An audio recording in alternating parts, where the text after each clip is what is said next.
আসসালামু আলাইকুম। আমি ফিরে এসেছি ক্লাস মাধ্যমিকের ভৌত বিজ্ঞান চ্যাপ্টার নম্বর 6 ও 7। 6 নম্বর আছে চলতরিৎ এবং 7 নম্বর আছে পরমাণু নিউক্লিয়াস। এই চ্যাপ্টার থেকে অল অবজেক্টিভ প্রশ্ন করাবো এবং স্যার যে বইটা আমি করাবো সেটা হচ্ছে স্যার প্রকাশনের বুক এবং পার্ট নম্বর এ। তো এখান থেকে শুধু মাধ্যমিক লেভেলের প্রশ্ন নয়, বিভিন্ন কম্পিটিটিভ এক্সাম সে ডাব্লিউবিপি ক্লার্ক অর্থাৎ ওয়েস্ট বেঙ্গল পুলিশ মানে পিএসসি ক্লার্ক অথবা ওয়েস্ট বেঙ্গল পুলিশ বা বিভিন্ন কম্পিটিটিভ এক্সামে এইসব প্রশ্নগুলো আসে। তাই এই প্রশ্নগুলো অবশ্যই তোমরা সবাই মিলে দেখবে এবং বিশেষ করে মাধ্যমিকের জন্য খুব ভেরি ইম্পর্টেন্ট। চ্যাপ্টারে আমি সমস্ত প্রশ্ন করাবো। আর আমি যে পার্টটা প্রথম করাবো সেটা হচ্ছে কি চলতরিৎ, চ্যাপ্টার নম্বর 5 চলতরিৎ। চ্যাপ্টার নম্বর 5 চলতরিৎ অর্থাৎ চ্যাপ্টার কথা আমি বলতে 5 চ্যাপ্টার 5 চলতরিৎ। চলতরিৎ 1 নম্বর চলতরিৎ চ্যাপ্টার প্রথম অবজেক্টিভ গুলো করব। আমার পেজ নম্বর হচ্ছে 87 অর্থাৎ 87 পেজ। 87 পেজে 87 নম্বর চ্যাপ্টার চ্যাপ্টার নম্বর 5 87 নম্বর চ্যাপ্টার নম্বর 6 চ্যাপ্টার নম্বর 6 87 পেজে আছে। যে অবজেক্টিভ সব অবজেক্টিভ গুলো করাবো আমি একমাত্র যতগুলো আছে তোমরা ভালো করে লক্ষ্য করবে। তোমরা বইয়ের সঙ্গে প্রশ্ন মেলাবে, তারপরে করবে আপডেট বই এবং বইয়ের সঙ্গে বই মিলে যাবে। তাই তোমরা সমস্ত অবজেক্টিভ গুলো দেখবে, এইগুলো সাধারণত পরীক্ষাতে পেয়ে যাবে। এমসিকিউ 1 নম্বর প্রশ্ন বলছে কুলম্ব বল হলো কি ধরনের বল? এমসিকিউ প্রথম অপশন বলছে শুধুমাত্র আকর্ষণ বল, শুধুমাত্র বিকর্ষণ বল, আকর্ষণ বল ও বিকর্ষণ বল, আকর্ষণ বা বিকর্ষণ বল কোনোটাই নয়। আমরা জানি কুলম্ব হচ্ছে কি আকর্ষণ ও বিকর্ষণ বল দুটোই, অর্থাৎ সঠিক উত্তর হবে কোনটা? সি দাগেরটা, আকর্ষণ ও বিকর্ষণ বল। আকর্ষণ ও বিকর্ষণ বল, আকর্ষণ ও বিকর্ষণ বল, আকর্ষণ বা বিকর্ষণ বল। এখানে যেটা আছে সেটা লিখবো আকর্ষণ বা বিকর্ষণ বল। 2 নম্বর অপশন এমসিকিউ 2 নম্বর প্রশ্ন বলছে তড়িতের সবচেয়ে সুপ্রবাহী ধাতু কোনটি? 4টা অপশন দিয়েছে, সেখানে প্রথম অপশন হচ্ছে সোনা, দ্বিতীয়তে রূপ, তৃতীয়তে তামা আর তৃতীয়তে অ্যালুমিনিয়াম আর চতুর্থ হচ্ছে তামা। অর্থাৎ সঠিক উত্তর হচ্ছে তাপের সবচেয়ে সুপ্রবাহী ধাতুটি হলো হচ্ছে রূপ। অর্থাৎ সঠিক উত্তর হবে বি রূপ। অর্থাৎ তাপের সবচেয়ে সুপ্রবাহী ধাতু যে 4টি অপশন আছে তার মধ্যে হচ্ছে রূপ। 3 নম্বর বলছে নিচের কোনটি তড়িৎ আধানের একক অথবা তড়িৎ আধানের একক কি? নিচের তড়িৎ আধানের একক বা তড়িৎ আধানের একক হচ্ছে কি? কুলম্ব।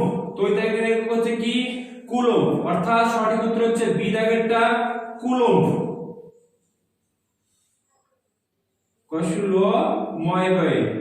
কুলম্ব। 4 নম্বর প্রশ্ন তড়িৎ আধানের একক হচ্ছে কুলম্ব। বলছে 3 ওহম ও 4 ওহম রোধের সমান্তরাল সময়ে তুল্য রোধ কত হবে? সমান্তরাল সময়ে যুক্ত করলে অর্থাৎ আমি প্রথমে দেখাচ্ছি, অর্থাৎ 1 by r = 1 by r1 + 1 by r2। এটা হচ্ছে সমান্তরাল সময়ের সূত্র। অর্থাৎ বলে দিয়েছি কি একটা হচ্ছে 3 আর একটা 4, অর্থাৎ 1/3 + 1/6 বলেছে। 6 লসাগু অর্থাৎ 2 + 1 অর্থাৎ 3/6 অর্থাৎ হাফ। অতএব r উল্টে দিলে হবে 2, অর্থাৎ 2 রোধ হবে কত? 2। অর্থাৎ উত্তর হবে, সঠিক উত্তর হবে কি 2 ডি দাগের একটা সঠিক 2 ডি দাগের একটা সঠিক। এরপরে 6 দাগে না সরি হ্যাঁ এ দাগের একটা সঠিক, এ দাগের এটা এ দাগের করলাম। 4 দাগের এ দুটি তুল্যরোধ সমান্তরাল সময়ে যুক্ত থাকলে তাদের মানে তুল্যরোধ কোথায়? দুটি রোধ 3 ওহম ও 4 ওহম রোধের সমান্তরাল সময়ে যুক্ত থাকলে তার তুল্যরোধ কত হবে? অর্থাৎ তুল্যরোধ হবে 2 ওহম। এর আগেরটা 5 নম্বর প্রশ্ন বলছে যে বিভব প্রভেদ 10 ভোল্ট এবং প্রবাহমাত্রা a হলে রোধ কত হবে? অর্থাৎ আমরা জানি R = V/R, আমরা জানি I = কি জানি V বাই আর, অর্থাৎ ভোল্ট বলেছে 10 আর রোধ বলেছে কত, রোধ বলেছে হচ্ছে এখানে 5 অ্যাম্পিয়ার, 5 অ্যাম্পিয়ার তো রোধ, অর্থাৎ কেটে হবে 2, অর্থাৎ প্রমাত্রা একক কি অ্যাম্পিয়ার, তাই এ হবে 2A 2 অ্যাম্পিয়ার, 2 রোধ অর্থাৎ রোধের একক sorry R equal to V by R। আমরা জানি R equal to V by R, আমরা জানি R equal to V by R, অর্থাৎ রোধ বার করতে হয় V মানে হচ্ছে কি ভোল্ট, 10 ভোল্ট বলে দিয়েছে, 10 রোধ 10 বিভব প্রভেদ এবং রোধ বলেছে 10 আর বলেছে প্রমাত্রা 5 অ্যাম্পিয়ার, 5 অ্যাম্পিয়ার কেটে দিলে হবে 2, অর্থাৎ রোধের একক হচ্ছে কি ওহম, অর্থাৎ সঠিক উত্তর হবে 2 ওহম, অর্থাৎ সঠিক উত্তর ডি, সঠিক উত্তর ডি 2 ওহম। 6 নম্বর প্রশ্ন বলছে R1 R2 R3 যথাক্রমে R1 R2 R3 রোধের সমান্তরাল সময়ে তুল্য রোধ কত হবে, সমান্তরাল সময়ে তুল্য রোধ বলছে R1 R2 R3, এটা যদি তিনটে রোধ হয়, তিনটে রোধ হয়, রোধগুলি তিনটে সমান্তরাল সময়ে যুক্ত করলে তার তুল্য রোধ কি হবে, অবশ্যই তুল্য রোধ হবে, সঠিক উত্তর হবে ডি আগেরটা, R greater than R1 greater than less than R2 less than R3, এটা হচ্ছে সঠিক উত্তর। লেস দ্যান এগুলোকে অবশ্যই একটু ভাববেন, এগুলো হচ্ছে লেস দ্যান চিহ্ন এগুলো, অর্থাৎ R less than R3 R2 R1, এটা উত্তর, অর্থাৎ ডি এর সঠিক উত্তর হবে R less than R3 less than R2 less than R1। এরপরে 7 দাগের প্রশ্ন, এটা মুছে দিচ্ছি, ভালো করে একটা দেখে নাও। 7 দাগের প্রশ্ন,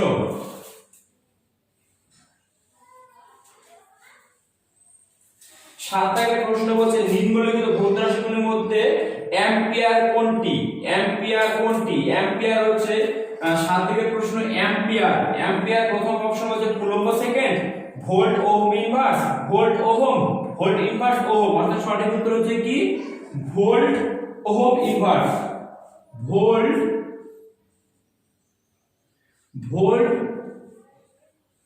ohm inverse, volt ohm inverse, উত্তর হবে কি ভোল্ট ইনটু ওহম ইনভার্স।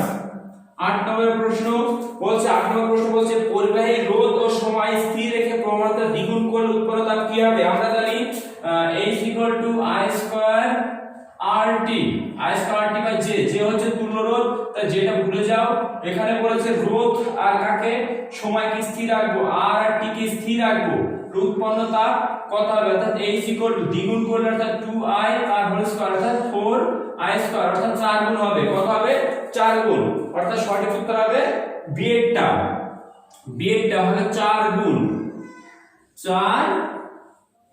4 গুণ। এরপর 9 দাগের প্রশ্ন কি বলছে, কতগুলি রোধ সমান্তরাল সমবায়ে থাকলে উৎপন্ন তাপ ও রোধের মধ্যে সম্পর্কটি কি হবে, উৎপন্ন তাপ ও রোধের মধ্যে সম্পর্কটি কি হবে, অর্থাৎ আমরা জানি একটা সূত্র আছে, সেটা হচ্ছে কি RH এর মধ্যে সম্পর্ক, অর্থাৎ বলেছে H = H আর R এর মধ্যে সম্পর্ক হচ্ছে ব্যস্ত সম্পর্ক, অর্থাৎ H বলতে হচ্ছে কি সমান্তরাল যুক্ত থাকলে তাপ, উৎপন্ন তাপ আর রোধের মধ্যে ব্যস্ত সম্পর্ক হয়, উৎপন্ন তাপ ও রোধের মধ্যে সমান্তরাল সমবায়ে যদি কোনো সমবায়ে যুক্ত থাকে, কোনো রোধ যদি সমান্তরাল সমবায়ে যুক্ত থাকে, তাহলে উৎপন্ন তাপ ও রোধের মধ্যে ব্যস্ত সম্পর্ক, অর্থাৎ R H = 1/R হবে, এটা অর্থাৎ সঠিক উত্তর হচ্ছে বি দাগেরটা। এরপর 10 নম্বর প্রশ্ন বলছে 240 ভোল্ট ও 60 ওয়াটের বাতি রোধ কত ওহম উৎপন্ন করবে, অর্থাৎ আমরা কি জানি একটু সূত্রটা একবার দেখে নেওয়া যাক।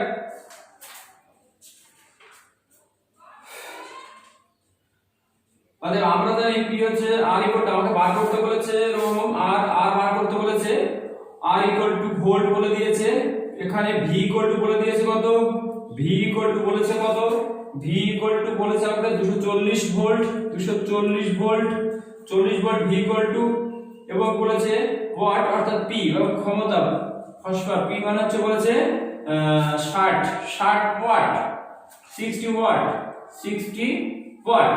এটা হলে আমাকে বলেছে রোধ কত হবে, রোধ কত হবে অর্থাৎ R ইকুয়াল টু আমরা জানি R ইকুয়াল টু অতএব আমরা জানি R equal to v square by p v square by p অর্থাৎ v স্কয়ার মানে 240 ইনটু 240 বাই p মানে 60 0 0 একটা কাটলে 6 দিয়ে কাটলে 4 গুণ করলে হবে 0 4 4 6 হাত থেকে 1 1 9 960 ও 960 ও 960 হবে অর্থাৎ রোধ কত হবে 960। তাহলে সঠিক উত্তর হবে এখানে সঠিক উত্তর হবে আমার এখানে বি দাগেরটা 960। অর্থাৎ এই ধরনের অঙ্কগুলো যদি থিওরি সম্পর্কে অথবা সূত্রগুলো না জানা থাকে তাহলে এই ধরনের অঙ্কগুলো করতে গিয়ে আমাদের সমস্যা হবে। তাই বারবার বলছি সূত্রগুলো অবশ্যই মাথায় রাখা উচিত, না হলে এইসব অঙ্কগুলো মাধ্যমিকে বা বিভিন্ন কম্পিটিটিভ এক্সামে আসবে, সেগুলো করতে গিয়ে সমস্যা হবে। তো এইসব শর্টকাট বা ছোট সূত্রগুলো মনে রাখা উচিত। এরপরে দেখো 10 দাগ গেল। 11 দাগের প্রশ্ন কি বলছে, বলছে নিচের কোনটি রোধাঙ্ক উষ্ণতা বৃদ্ধিতে কমে যায়। 11 নম্বর বলছে নিচের কোনটি রোধাঙ্ক উষ্ণতা বৃদ্ধির সঙ্গে কমে যায়। এক হচ্ছে পরিবাহী, এক হচ্ছে অর্ধপরিবাহী, একটা হচ্ছে অতিপরিবাহী, একটা হচ্ছে অন্তরক। অর্থাৎ অর্ধপরিবাহীর ক্ষেত্রে উষ্ণতা বৃদ্ধির সঙ্গে রোধের উষ্ণতা বৃদ্ধির সঙ্গে হ্রাস পায়। নিচের কোনটি রোধাঙ্ক উষ্ণতা বৃদ্ধির সঙ্গে, উষ্ণতা বাড়লে রোধাঙ্ক কমে, সেটা হচ্ছে অর্ধপরিবাহীর ক্ষেত্রে। কার ক্ষেত্রে? অর্ধপরিবাহী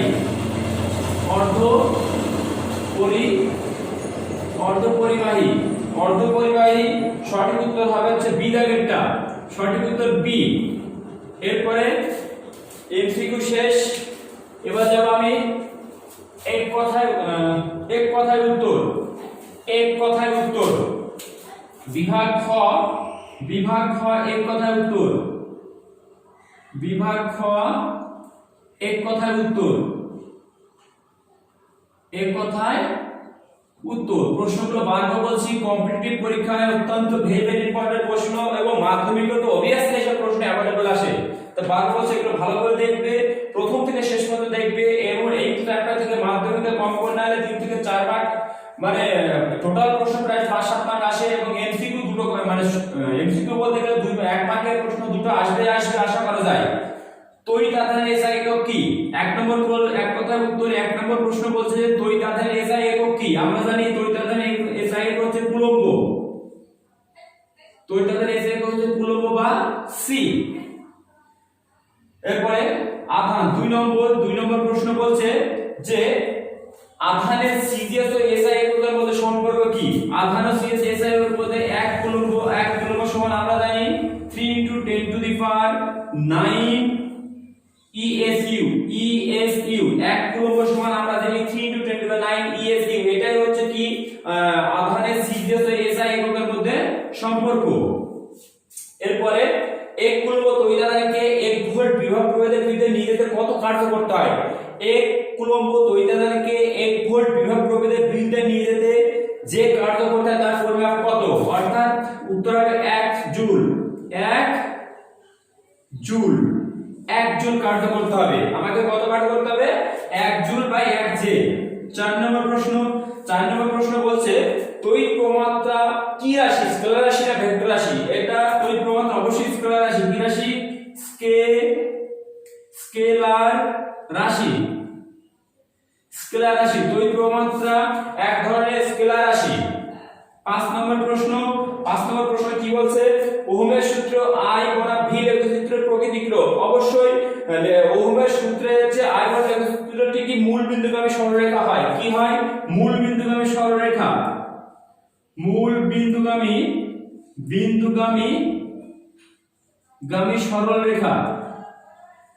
সরল রেখা বলছে ওহমের সূত্রে I বনাম V লেখচিত্রটি কেমন হয় বা কোন দিক দিয়ে যায়? মূল বিন্দুগামী সরলরেখা, মূল বিন্দুতে যায়, তাই মূল বিন্দুগামী সরলরেখা।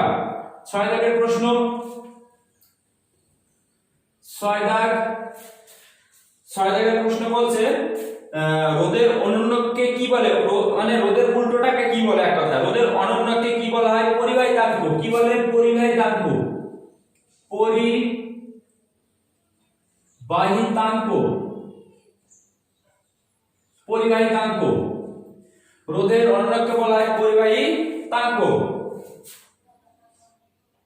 পরিবাহী ব্যাকার হয় হিসাবে পরিবাহী, পরিবাহিতাঙ্ক, পরিবাহিতাঙ্ক, পরিবাহিতাঙ্ক, পরিবাহিতাঙ্ক। 7 নম্বর প্রশ্ন, যদি তড়িৎ প্রবাহের অভিমুখ বিপরীত করা হয় তাহলে বাল্য চক্রের গতি কিরূপ পরিবর্তন ঘটবে। বলছে তড়িৎ প্রবাহের অভিমুখ উল্টে দিলে বাল্য চক্রের অভিমুখ কিরূপ হবে, চক্রটি বিপরীত দিকে ঘুরতে থাকবে, চক্রটি বিপরীত দিকে ঘুরতে থাকবে, চক্রটি বিপরীত দিকে, বিপরীত দিকে ঘুরতে থাকবে, ঘুরতে থাকবে, বিপরীত দিকে কি হবে, ঘুরতে থাকবে। 8 নম্বর প্রশ্ন বলছে এসআই তে পরিবাহিতাঙ্কের একক কি, মো মিটার ইনভার্স, মো মিটার ইনভার্স। এসআই তে পরিবাহিতার একক মো মিটার ইনভার্স, মো বা মো মিটার ইনভার্স, এক কথা মো মিটার ইনভার্স। 9 দাগের প্রশ্ন, 9 দাগে কি বলছে, এসআই তে রোধাঙ্কের একক কি, ওহম। এসআই তে ওহম, রোধাঙ্কের একক কি, ওহম। এসআই তে রোধাঙ্কের একক কি, ওহম। 10 নম্বর প্রশ্ন বলছে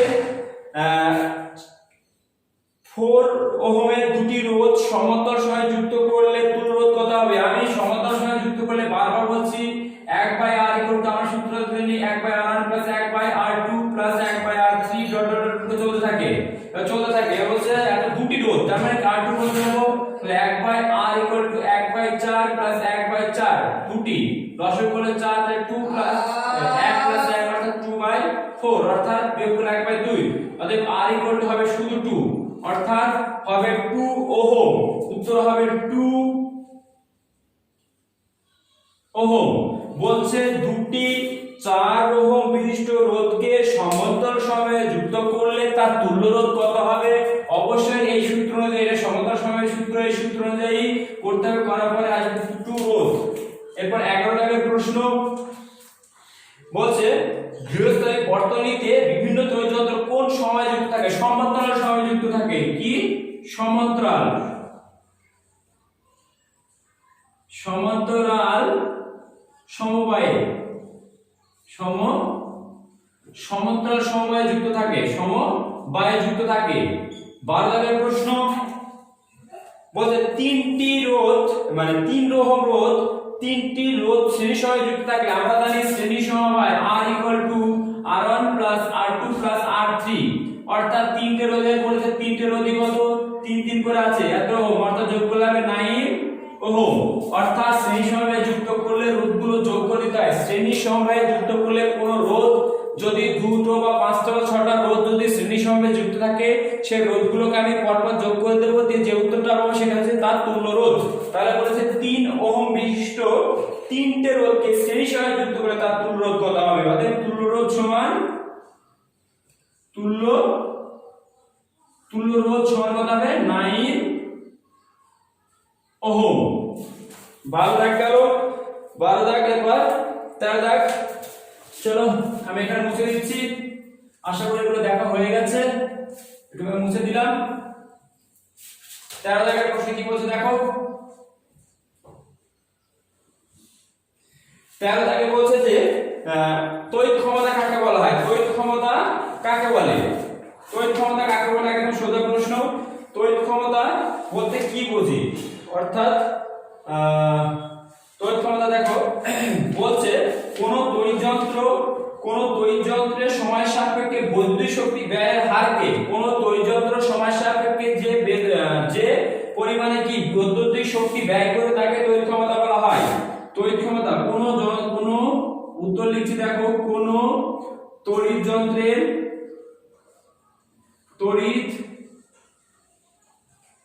যন্ত্রের কোন তড়িৎযন্ত্রের সময়ের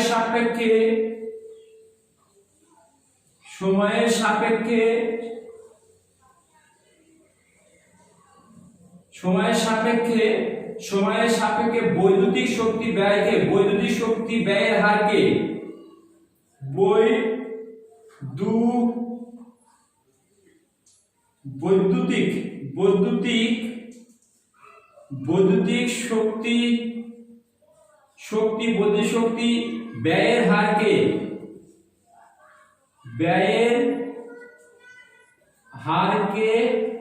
কি বলে? তড়িৎ ক্ষমতা বলা হয়। তড়িৎ ক্ষমতা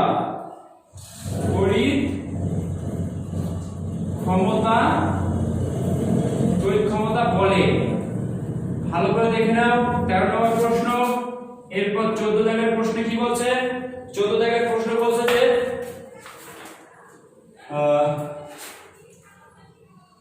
এক বিওটি সমান কত জুল? 1 বিওটি সমান কত জুল? আমরা জানি 1 বিওটি সমান 3 into 6 3.6 into 10 to the 6 joule. 3.6 into 10 to the power 6 joule. আমরা জানি 1 বিওটি সমান 3.6 into 10 to the 6 joule. Bulb চক্র কি এসি তে চলে না ডিসি তে চলে? 15 দাগেরটা। বাল্ব চক্র এসি তে চলে নয় ডিসি তে চলে, অর্থাৎ এসি তে নয় ডিসি তে। এসি তে না ডিসি তে কি করে চলে? ডিসি তে চলে। বাল্ব চক্র এসি তে নয় কিসে চলে? ডিসি তে চলে। অর্থাৎ 1 মার্কের সমস্ত প্রশ্ন শেষ হলো। এবার আমি যাব বাম স্তম্ভ ডান স্তম্ভ, দুটো প্রশ্ন আছে এখানে, স্তম্ভ মেলাও। প্রথমে একটা করব, তারপর 2 দাগে একটা করব। মুছে দিচ্ছি আমি, দেখো ভালো করে। তড়িৎ ক্ষমতা কাকে বলে? একবার বলছি, কোন তড়িৎযন্ত্রের সময়ের সাপেক্ষে বৈদ্যুতিক শক্তি ব্যবহারের হারকে, কোন তড়িৎযন্ত্রের সময়ের সাপেক্ষে বৈদ্যুতিক শক্তি ব্যবহারের বা বৈদ্যুতিক শক্তি ব্যয়ের হারকে বলা হয় তড়িৎ ক্ষমতা। আর 1 বিওটি সমান 3.6 into 10 to the 6 জুল। আর যেমন কি বাল্ব চক্র এসি তে না ডিসি তে? ডিসি কারেন্টে চলে, অবশ্যই ডিসি কারেন্টে চলে। এগুলো ভালো করে দেখবে, অবশ্যই এর মধ্যে তোমরা পরীক্ষা পেয়ে যাবে। বারবার বলছি, এই জলতড়িৎ থেকে এইসব প্রশ্নগুলো সাধারণত বিভিন্ন কম্পিটিটিভ এবং মাধ্যমিক তো অবশ্যই এটা মাস্ট বি, এবং বিভিন্ন কম্পিটিটিভ এক্সামেও আসে। বাম স্তম্ভ ডান স্তম্ভ মেলাও।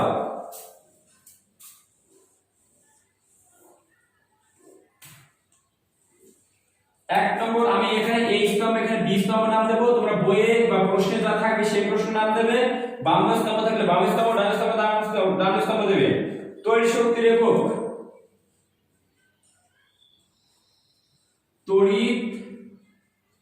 তড়িৎ শক্তির একক। 2 নম্বর বলছে তড়িৎ ক্ষমতার একক, তড়িৎ ক্ষমতার একক। 3 নম্বর বলছে কি? তড়িৎ প্রবাহমাত্রার একক, তড়িৎ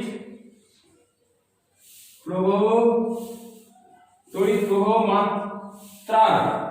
মাত্রার একক। 4 নম্বর বলছে বিভব প্রভেদের একক, বিভব প্রভেদের একক, বিভব প্রভেদের একক। আমি সরাসরি উত্তর লিখব। আমরা জানি কি তড়িৎ শক্তির একক হচ্ছে কি? কিলোওয়াট আওয়ার, কে ডব্লিউএইচ, কে ইনটু ডব্লিউএইচ। তড়িৎ ক্ষমতার একক হচ্ছে কি? ওয়াট। তড়িৎ ক্ষমতার একক হচ্ছে ওয়াট। এটা হচ্ছে ডি দাগের উত্তর, আর এটা হচ্ছে কি?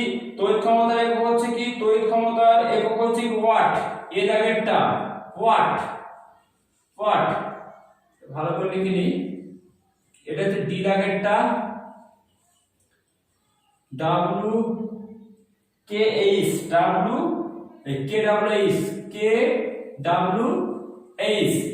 এরপর হচ্ছে তড়িৎ প্রবাহমাত্রার একক হচ্ছে কি?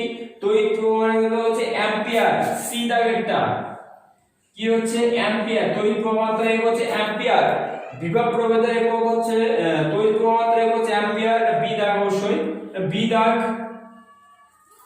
আর তড়িৎ বিভবের বা বিভব প্রভেদের একক হচ্ছে কি ভোল্ট, সি দাগেরটা এটা হচ্ছে ভোল্ট।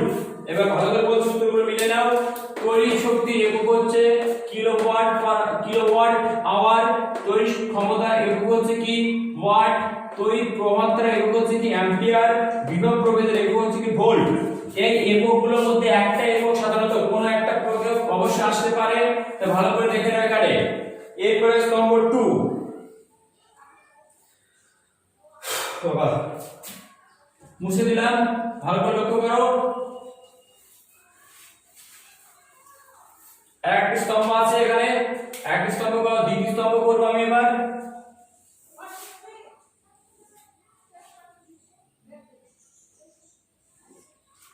এখানে এক দাগ এ স্তম্ভ বি স্তম্ভ, এই স্তম্ভ এদিকে আমি বি স্তম্ভ নাম দিচ্ছি।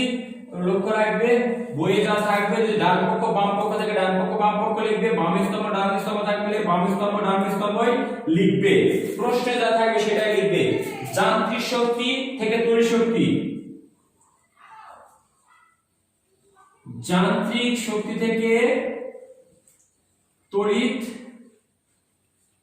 শক্তি। 2 নম্বর বলছে তড়িৎ শক্তি থেকে যান্ত্রিক শক্তি, তড়িৎ থেকে যান্ত্রিক শক্তি।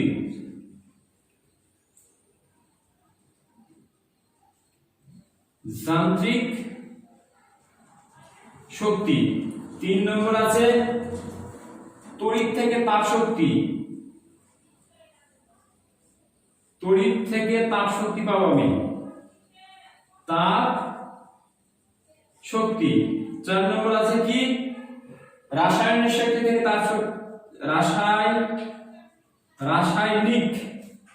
রাসায়নিক থেকে কি তড়িৎ শক্তি, তড়িৎ শক্তি। ওখানে অপশনগুলো আছে, আমি সরাসরি উত্তর লিখব। যান্ত্রিক শক্তি থেকে তড়িৎ শক্তি পাওয়া যায়।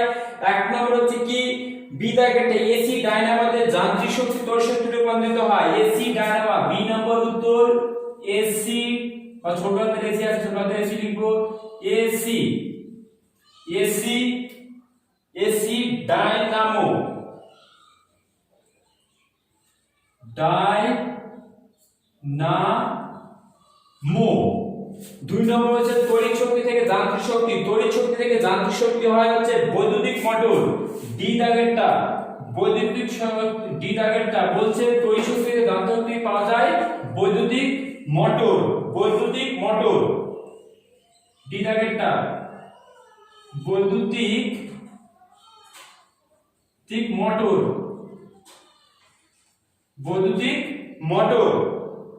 এরপরে তড়িৎ শক্তি থেকে তাপ শক্তি পাওয়া যায় কিসে, তড়িৎ থেকে তাপ শক্তি, যেমন কি আমরা কি আয়রন করি জামা কাপড় ইস্ত্রি, অর্থাৎ কি বলা হয় ইলেকট্রিক ইস্ত্রি, অর্থাৎ এ দাগেরটা ইলেকট্রিক ইস্ত্রি, ইলেকট্রিক ইস্ত্রি। এ বি সি, অর্থাৎ বাকি অপশন পর থেকে সি দাগের অপশনটা, অর্থাৎ রাসায়নিক শক্তি থেকে তড়িৎ শক্তি পাওয়া যাবে সি দাগেরটা বৈদ্যুতিক কোষ, বৈদ্যুতিক কোষ, বৈদ্যুতিক কোষ, বৈদ্যুতিক কোষ। একবার বলছি যান্ত্রিক শক্তি থেকে তড়িৎ শক্তি উৎপন্ন হয় এসি ডায়নামোতে, তড়িৎ শক্তি থেকে যান্ত্রিক শক্তিতে রূপান্তরিত হয় বৈদ্যুতিক মোটরের ক্ষেত্রে, আর তড়িৎ শক্তি থেকে তাপ শক্তি উৎপন্ন হয় ইলেকট্রিক ইস্ত্রির ক্ষেত্রে, আর রাসায়নিক শক্তি থেকে তড়িৎ শক্তিতে রূপান্তরিত হয় বা উৎপন্ন হয় বৈদ্যুতিক কোষের ক্ষেত্রে। ডান দিক বা দিকে যাবে শূন্যস্থান, শূন্যস্থান করবো আমরা, ভালো করে দেখে নেওয়া এগুলো শূন্যস্থান মুছে দিচ্ছি। দেখো শূন্যস্থান,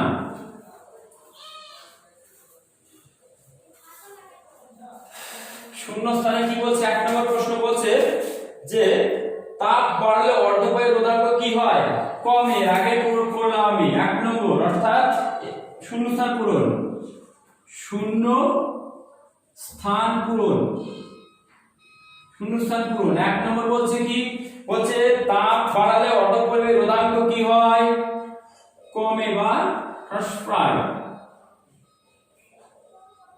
হ্রাস পায়। 2 নম্বরের শূন্যস্থান, 2 নম্বর শূন্যস্থান কি বলছে, 2 নম্বর শূন্যস্থান বলছে ফিউজ তার ড্যাশ ও ড্যাশের সংকর ধাতু। ফিউজ তার হচ্ছে টিন ও সীসা, টিন ও সীসা বা সীসা, টিন ও সীসা, টিন ও সীসা এর সংকর ধাতু দিয়ে তৈরি। 3 নম্বর প্রশ্ন, 3 নম্বর প্রশ্ন বলছে এসি কে ডিসি তে রূপান্তর করতে ড্যাশের সাহায্যে অর্থাৎ রেকটিফায়ারের সাহায্যে, রেকটিফায়ার, ফায়ারের সাহায্যে, রেকটিফায়ারের সাহায্যে, রেকটিফায়ারের সাহায্যে। শূন্যস্থান 3 গেল, শূন্যস্থান 4 বলছে 3 ওহম রোধ বিশিষ্ট বাতি 3 ভোল্ট উৎসের সঙ্গে লাগানো থাকলে বাতিটি ব্যয়িত ক্ষমতা কি হবে, 2 ওয়াট হবে, 2 ওয়াট। কত হবে, 2 ওয়াট, 2 ওয়াট, 2 ওয়াট। এটা গেল শূন্যস্থান শেষ। এরপর আমি যাব সত্য মিথ্যা। সত্য মিথ্যা এটা ভালো করে দেখে নাও। একবার প্রশ্নগুলো বলছি, বলছে যে উষ্ণতা বৃদ্ধির সঙ্গে অর্ধপরিবাহী রোধাঙ্ক ড্যাশ হয়, কমে যায় বা হ্রাস পায়। 2 এর প্রশ্ন বলছে ফিউজ তার ড্যাশ ও ড্যাশের সংকর ধাতু, ফিউজ তার হচ্ছে টিন ও সীসার সংকর ধাতু। বলছে এরপর বলছে এসি কে ডিসি তে রূপান্তর করা যায় কোন যন্ত্রের সাহায্যে, রেকটিফায়ারের সাহায্যে। 4 নম্বর প্রশ্ন বলছে 9 ওহম রোধ বিশিষ্ট বাতি 3 ভোল্ট উৎসের সঙ্গে লাগালে বা লাগানো থাকলে বাতির ব্যয়িত ক্ষমতা হবে 2 ওয়াট। এটা ক্যালকুলেশন করে অবশ্যই দেখাতে হয়, যদি মুখস্থ রাখবে। এরপরে সত্য মিথ্যা। সত্য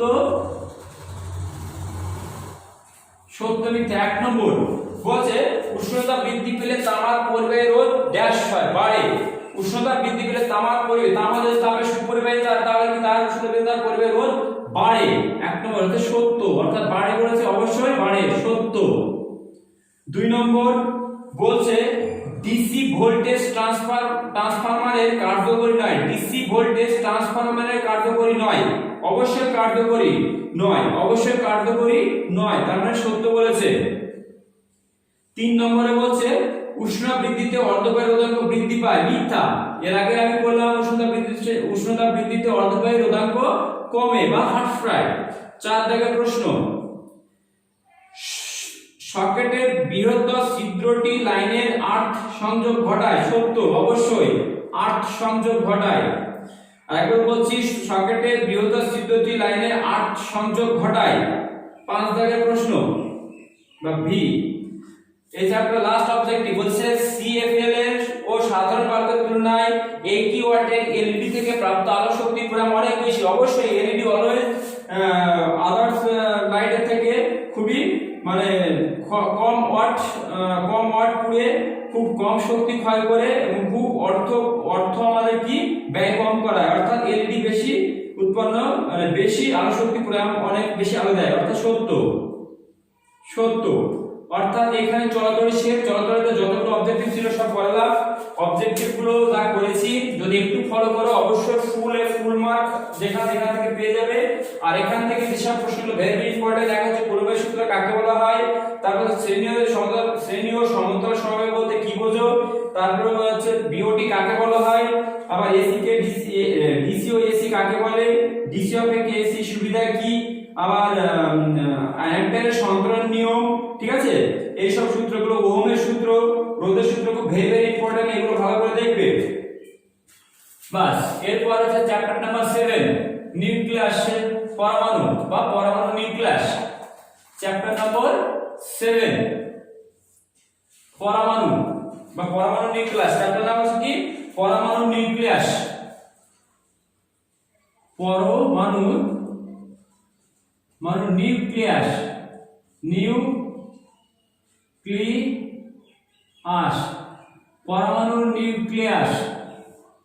পরমাণু নিউক্লিয়াস চ্যাপ্টার নম্বর 7।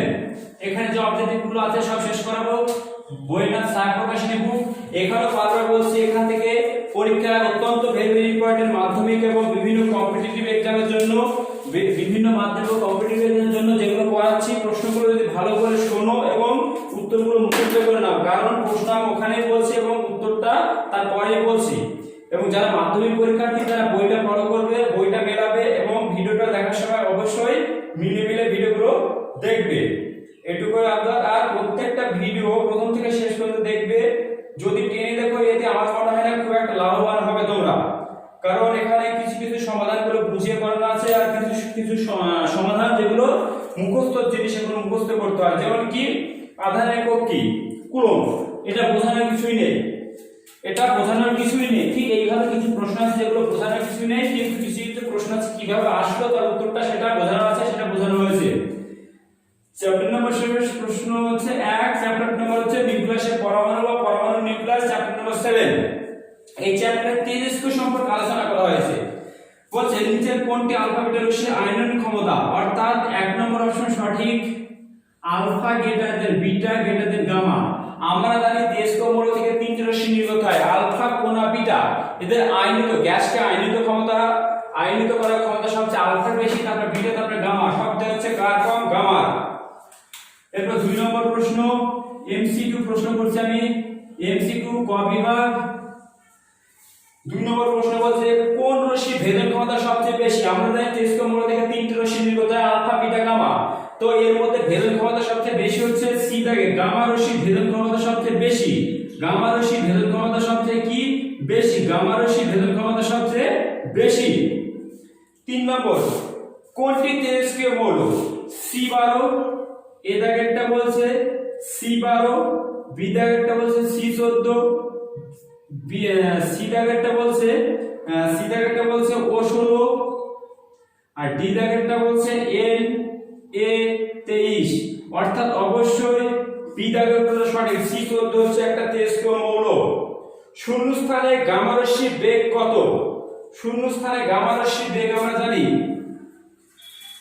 শূন্যস্থানে গামা রশ্মির বেগ হচ্ছে আলোর গতিবেগের সমান, অর্থাৎ বি দাগেরটা সঠিক উত্তর 3 × 10⁸ মিটার পার সেকেন্ড। সঠিক উত্তর বি। শূন্যস্থানে গামা রশ্মির বেগ হচ্ছে 3 × 10⁸ মিটার পার সেকেন্ড। 5 দাগের প্রশ্ন, 5 দাগে বলছে আলফা কণা আধান কত। এখানে 4টা অপশন দেওয়া আছে। এ দাগে হচ্ছে 1.6 × 10⁻13 কুলম্ব, বি দাগে আছে 3.2 × 10⁻13। এই অপশনটা ভুল আছে, এই অপশনটা হবে 3 × 10⁻13, প্রত্যেকটার মাঝে 13 হবে, অর্থাৎ সঠিক উত্তর হবে বি এরটা 3.2 × 10⁻19 কুলম্ব, এত কুলম্ব। অর্থাৎ আলফা কণা আধান হচ্ছে 3 × 3.2 গুণ 10⁻9 কুলম্ব। 6 দাগের প্রশ্ন উপরে যাচ্ছি। 6 দাগের প্রশ্ন বলছে যে একটি ইলেকট্রন কণা ভর m হলে বিটা কণার ভর কত। আমরা জানি বিটা কণাটা হচ্ছে কি, বিটা কণাটা হচ্ছে আমাদের ইলেকট্রন কণা, অর্থাৎ m, বস্তুর ভর হবে m। এই জায়গাটা সঠিক উত্তর, a হচ্ছে m, b হচ্ছে কত, b হচ্ছে 2m, c হচ্ছে 3m, আর d হচ্ছে 4m, অর্থাৎ সঠিক উত্তর কত হবে 8টা m। কারণ যেটাই বিটা কণা সেটাই ইলেকট্রন কণা। কোন জীবাশ্মের বয়স নির্ণয় করা হয় কার মাধ্যমে। যেমন হচ্ছে 1 নম্বর অপশন আছে কি CO60, বি দাগের অপশন আছে কি I131, I131, সি অপশন আছে P32, ডি অপশন আছে C14। অর্থাৎ আমরা জানি বয়স নির্ণয় করা হয়, জীবাশ্মের বয়স নির্ণয় করা হয় C14 এর মাধ্যমে। C14 এর মাধ্যমে কোন জীবাশ্মের বয়স নির্ণয় করা হয়, অর্থাৎ কোন একটা জীবাশ্মের বয়স নির্ধারণ করব, তাহলে তার কার্বনের 14 কার্বন দ্বারা কার্বনের ভর 14 হতে হবে। এমসিকিউ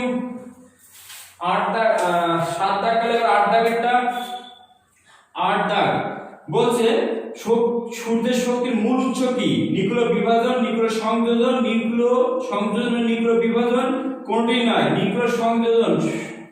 সূর্যের শক্তির মূল উৎস হচ্ছে নিউক্লিয় সংযোজন। সিলেক্ট সঠিক নিউক্লিয়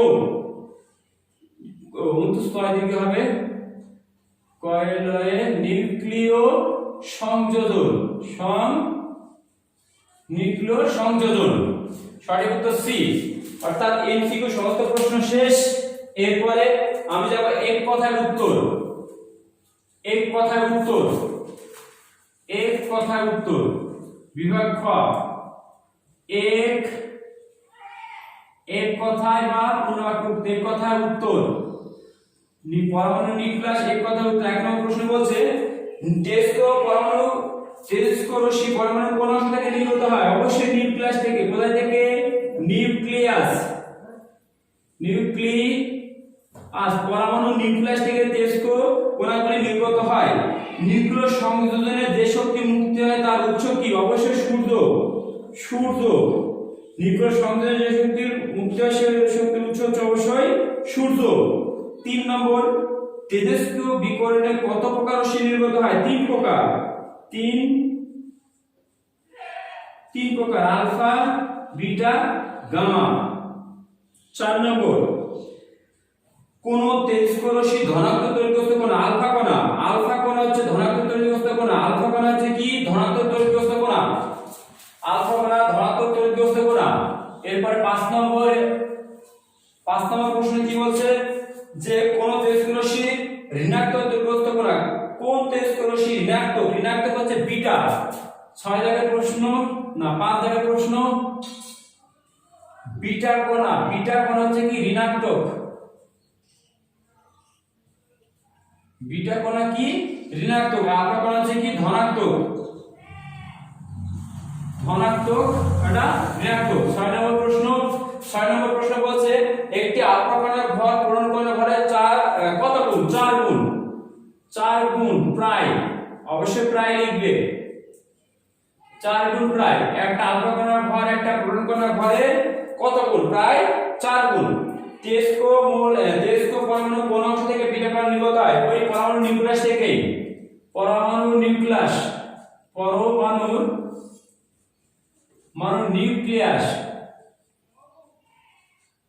নিউক্লিয়াস পরমাণু নিউক্লিয়াস। 8 দাগের প্রশ্ন, কোন শক্তি প্রভাবে নিউক্লিয়াসের মধ্যে প্রোটন ও নিউট্রনগুলি একসঙ্গে থাকে? নিউক্লিয়ন বলের দ্বারা।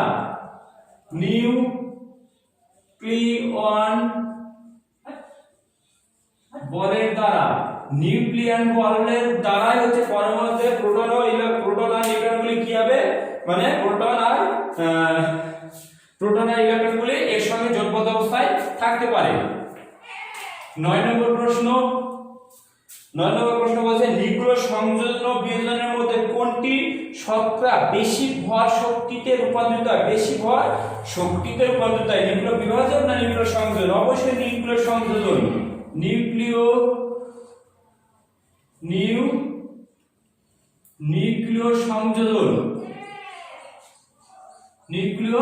সংযোজন।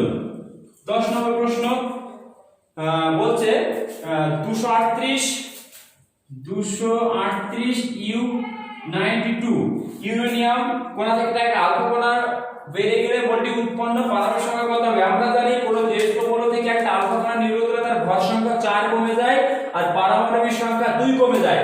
অর্থাৎ এর ভর সংখ্যা, অর্থাৎ আমি ধরে নিলাম মৌলটি X যে মৌলটা হবে, অর্থাৎ হবে 204 কমে গেলে 234 আর এখানে হবে 90। তাহলে 234 90 তে কোন মৌল থাকে? 234 90 দেখা যায় 234 90 কোন মৌল আছে কি? 234 হয় থোরিয়াম। কি হয়? থোরিয়াম। এটা হচ্ছে 234 90 হচ্ছে কি? থোরিয়াম। TH মৌল। অর্থাৎ পারমাণবিক সংখ্যা কত? 12। এই 90 পারমাণবিক সংখ্যা সমান 90। পারমাণবিক সংখ্যা কত? 90। এখানে গেল এক কথার উত্তর শেষ হলো। এবার ডান দিক বাঁ দিক, ডান দিক বাঁ দিক ভালো করে লক্ষ্য করো। ডান দিক বাঁ দিক কি বলছে? ডান দিক বাঁ দিক ওপাশের টার্মস মুছতে হবে, যেহেতু ভালো করে একবার দেখে একটু সময় দিচ্ছি, তোমরা অবশ্যই দেখে নাও ভালো করে। নিউক্লিয়াসের বলছে পরমাণুর নিউক্লিয়াসে নিউট্রনের প্রোটন কোন মোল দ্বারা বা কোন শক্তি দ্বারা আবদ্ধ থাকে? নিউক্লিয় বলের দ্বারা। 8 নম্বর প্রশ্ন বলছে নিউক্লিয় সংযোজন ও নিউক্লিয় বিভাজনের মধ্যে কার ভর বেশি শক্তিতে রূপান্তরিত হয়? নিউক্লিয় সংযোজন বলছে ইউরেনিয়াম মৌল, ইউরেনিয়াম একটা তেজস্ক্রিয় মৌল, সেখান থেকে গিয়ে যদি একটা আলফা কণা নির্গত হয় তার পারমাণবিক সংখ্যা কত হবে? আমরা জানি কোন তেজস্ক্রিয় মৌল থেকে একটা আলফা কণা নির্গত হলে তার পারমাণবিক সংখ্যা 2 একক কমে এবং ভর সংখ্যা 4 একক কমে, অর্থাৎ যে মৌলটা উৎপন্ন সেটা থোরিয়াম। আর যদি একটা তেজস্ক্রিয় মৌল থেকে একটা বিটা কণা নির্গত হয় তাহলে তার কি ভর সংখ্যা সেম থাকে কিন্তু কি পারমাণবিক সংখ্যা 1 বেড়ে যায়। আর যদি গামা কণা নিঃসরিত হয় তার আলফা ভর সংখ্যা ও পারমাণবিক সংখ্যার কোনো পরিবর্তন হয় না তেজস্ক্রিয় মৌল থেকে নির্গত হলে।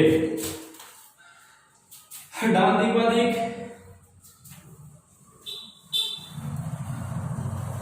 23 নম্বর 20 নম্বর তোমরা বই যা থাকে তা লিখবে। এ বি লিখলাম আমি, এ বি। এদিকে 1 একে বলছে আলফা কোণ আলফা বিঘটন, আলফা বিঘটন বিঘটন। 2 নম্বর বলছে বিটা বিঘটন, বিটা বিঘটন। 3 নম্বর বলছে গামা বিঘটন, বিটা বিঘটন। 4 নম্বর বলছে নিউক্লিয় বিভাজন,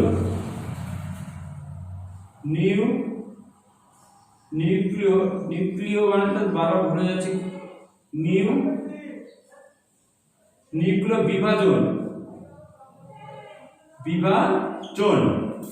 বাস উত্তর। সরাসরি উত্তর করব। দেখো আলফা কণা বিঘটন ঘটলে কি হয়? ভর সংখ্যা কমে। আলফা কণা বিঘটন ঘটলে ভর সংখ্যা কমে হচ্ছে সি দাগেরটা। ভর সংখ্যা কি হয়? 4 একক কমে যায় আলফা কণা বার হলে। ভর সংখ্যা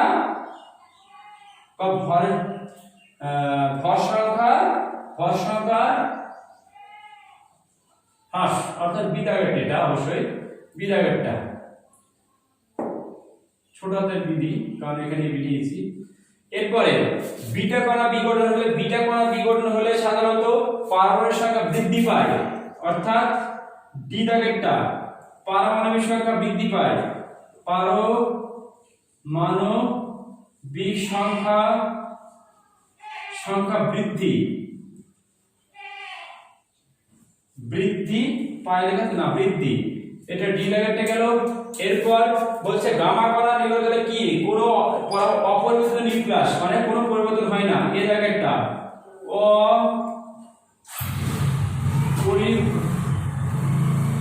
অপরিবর্তিত নিউক্লিয়াস,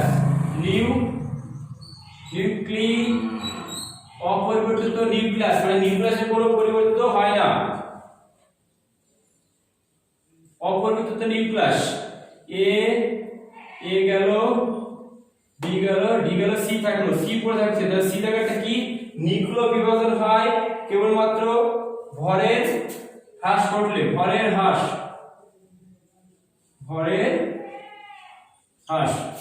দেখে নাও ডান দিক বাঁ দিক একবার বলছি। আলফা কণা বিঘটন করলে ভর সংখ্যা কমে যায়, বিটা কণা বিঘটন করলে পারমাণবিক সংখ্যা বৃদ্ধি পায়, গামা কণা বিঘটন করলে অপরিবর্তিত অর্থাৎ নিউক্লিয়াসে কোনো পরিবর্তন হয় না, কারণ ভর সংখ্যা পারমাণবিক সংখ্যা কোনো চেঞ্জ হয় না। নিউক্লিয় বিভাজন হয়, নিউক্লিয় বিভাজন হলে ভর সংখ্যা কি হবে? ভর কমে যাবে, ভর সংখ্যার ভর কমে যাবে, পরমাণুর ভর কমে যাবে। এরপরে শূন্যস্থান,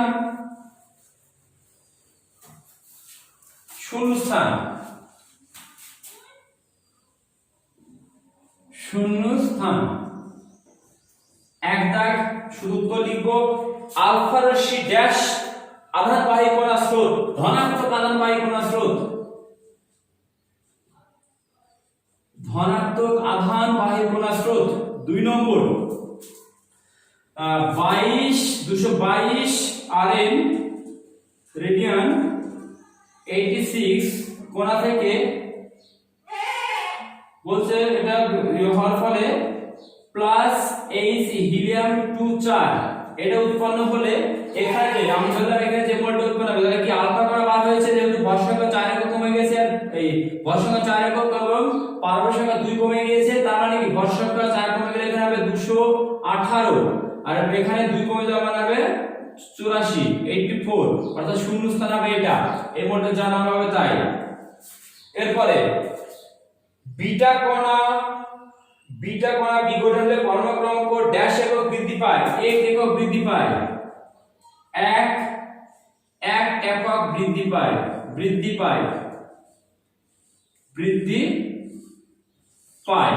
3 নম্বর গেল।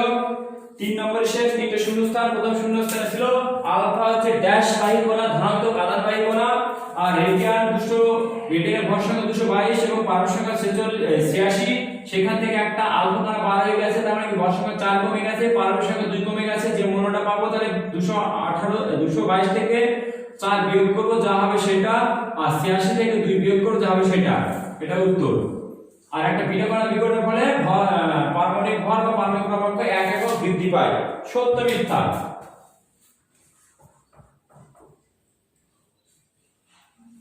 সত্য মিথ্যা। 1 নম্বর প্রশ্ন, আলফা কণা ভর প্রণ কণা ভরের প্রায় 4 গুণ। সত্য, অবশ্যই সত্য, প্রায় 4 গুণ অবশ্যই সত্য। 2 নম্বর প্রশ্ন, বিটা বিঘটনের ফলে পরমাণুর ভর সংখ্যা 4 একক কমে, আলফা বিঘটনের ফলে পরমাণুর ভর সংখ্যা 4 একক কমে, অবশ্যই সত্য, ভর সংখ্যা 4 একক কমে এবং পারমাণবিক সংখ্যা 2 একক কমে। 3 নম্বর প্রশ্ন, ভৌত বা রাসায়নিক প্রক্রিয়া তেজস্ক্রিয় নিঃসরণ প্রভাবিত করতে পারে না।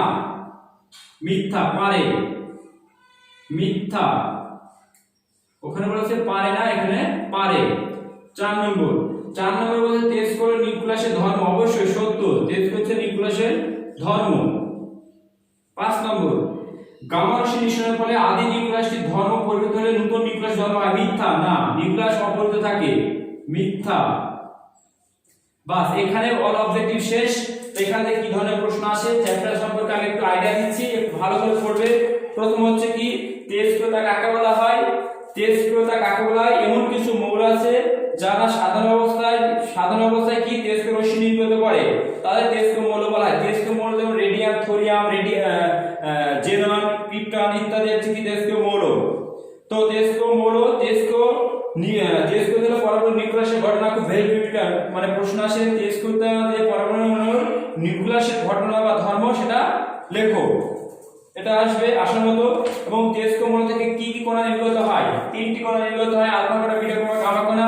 তাদের আধান, তাদের ভর এবং তাদের তিনজনের মধ্যে পার্থক্য অবশ্যই আসে, ভেরি ভেরি ইম্পর্টেন্ট। আবার প্রশ্ন সে একটা তেজস্ক্রিয় মৌল থেকে আলফা কণা নির্গত হলে তার ভর সংখ্যা আর পারমাণবিক সংখ্যা কি রকম পরিবর্তন ঘটে? একটা তেজস্ক্রিয় মৌল থেকে একটি আলফা কণা নির্গত হলে সেটা থেকে ভর সংখ্যা 4 কমে আর পারমাণবিক সংখ্যা 2 কমে। আর যদি তেজস্ক্রিয় মৌল থেকে বিটা কণা নির্গত হয় তাহলে ভর সংখ্যার কোনো পরিবর্তন হয় না, কিন্তু পারমাণবিক সংখ্যা 1 বেড়ে যায়। আর তেজস্ক্রিয় মৌল থেকে গামা রশ্মি নির্গত হলে এর ভর সংখ্যা পারমাণবিক সংখ্যা কোনো পরিবর্তন হয় না, অর্থাৎ আগের নিউক্লিয়াসই থেকে যায়। তেজস্ক্রিয়তার ব্যবহার খুব ভেরি ভেরি ইম্পর্টেন্ট। এটা যে বিভিন্ন হচ্ছে কি পৃথিবীর বয়স নির্ণয় করতে, ঋণের কারণে দ্বারা বয়স নির্ণয় করতে, তাছাড়া চিকিৎসা বিজ্ঞানে ব্যবহার করা হয়। ভর বিচ্যুত বন্ধন শক্তির মধ্যে সম্পর্কটি কি? ভর বিচ্যুত বন্ধন শক্তির মধ্যে সম্পর্কটা আছে, খুব ভেরি ভেরি ইম্পর্টেন্ট। এবং নিউক্লিয় বন্ধন শক্তির সর্বোচ্চ মান কত? 8.8 মেগাভোল্ট, মুখস্থ রাখবে এগুলো। এবং নিউক্লিয় বিভাজন ও নিউক্লিয় সংযোজন কাকে বলা হয়? নিউক্লিয় বিভাজন, নিউক্লিয় সংযোজন কাকে বলা হয়? Very very important. নিউক্লিয় বিভাজন দ্বারা কি বোমা তৈরি করা হয়? পারমাণবিক বোমা। নিউক্লিয় বিভাজন দ্বারা পারমাণবিক বোমা এবং নিউক্লিয় সংযোজন দ্বারা হাইড্রোজেন বোমা তৈরি করা হয়। এই প্রশ্নগুলো আসে। এবং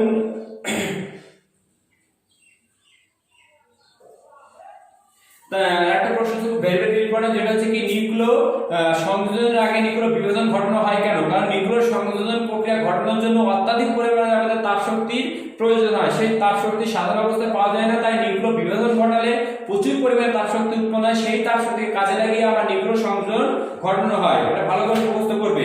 এই ধরনের প্রশ্নগুলো আসে সাধারণত, এগুলো সব মুখস্থ করবে।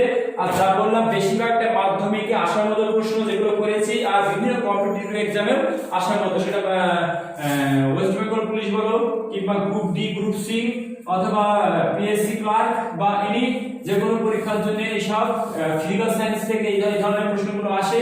তো একটু ফলো করতে থাকবে, এবং যারা প্রথম আমার চ্যানেল দেখছে অবশ্যই তারা সাবস্ক্রাইব করবে, আর যারা অবশ্যই আমার চ্যানেলগুলো দেখতে থাকছে তারা অবশ্যই কমেন্ট করো এবং শেয়ার করো, লাইক করো, এটাই তোমাদের কাছে আবেদন। এর পরবর্তী চ্যাপ্টার আমি এরপরে ফিজিক্যাল সায়েন্স 8 নম্বর চ্যাপ্টার আছে, 8 নম্বর চ্যাপ্টার 6টা ভাগ আছে, 8.1, 8.2, 8.3। এরপর আমি দুটো ভাগে করে করাবো, 8.1 একবার, 8.34 একবার, 8.56 একবার, তিনবার শেষ করব। আমার লাইসেন্সে শেষ হয়ে গেছে, শুধু পোস্ট করতে বাকি আছে। এরপর থেকে আজকের পর থেকে আমি ম্যাথমেটিক্স গুলো পোস্ট করব, তো ভালো করে লক্ষ্য করবে। আর একটা কথা যেটা বলার, বিভিন্ন কম্পিটিটিভ এক্সামে যেসব ম্যাথমেটিক্স শর্টকাট পদ্ধতিতে করা হয় সেসব পদ্ধতির অঙ্কগুলো আমি ভিডিও আকারে পোস্ট করব, অবশ্যই তোমরা লক্ষ্য করো। যারা বিশেষ করে বিভিন্ন কম্পিটিটিভ এক্সামের জন্য প্রিপারেশন নিচ্ছ তারা সেগুলো লক্ষ্য করো, এবং শর্টকাট পদ্ধতিতে কি টাইপের প্রশ্ন আসে পুরো মাধ্যমিক কভারের উপর, বেশিরভাগটাই মাধ্যমিক কম্পিটিটিভ এক্সামে যেসব পরীক্ষায় ম্যাথমেটিক্যালি যেসব প্রশ্নগুলো আসে, অর্থাৎ ম্যাথের প্রশ্নগুলো আছে, বেশিরভাগটাই হচ্ছে 5 to 10 এর মধ্যে যেসব ম্যাথগুলো আছে। তো 5 to 10 এর মধ্যে যেসব ম্যাথগুলো আছে সেই টাইপের ম্যাথগুলো যেগুলো আসার মতো বা সাধারণত সচরাচর পরীক্ষায় এসেছে, সেই প্রশ্নগুলো খুব সহজে এবং ইজিলি শর্টকাট মেথডে করা যায়, সেরকম ভাবে আমি ভিডিওগুলো তোমাদের সামনে উপস্থাপন করব। তোমরা দেখতে থাকো এবং আমার চ্যানেলের দিকে সাবস্ক্রাইব করো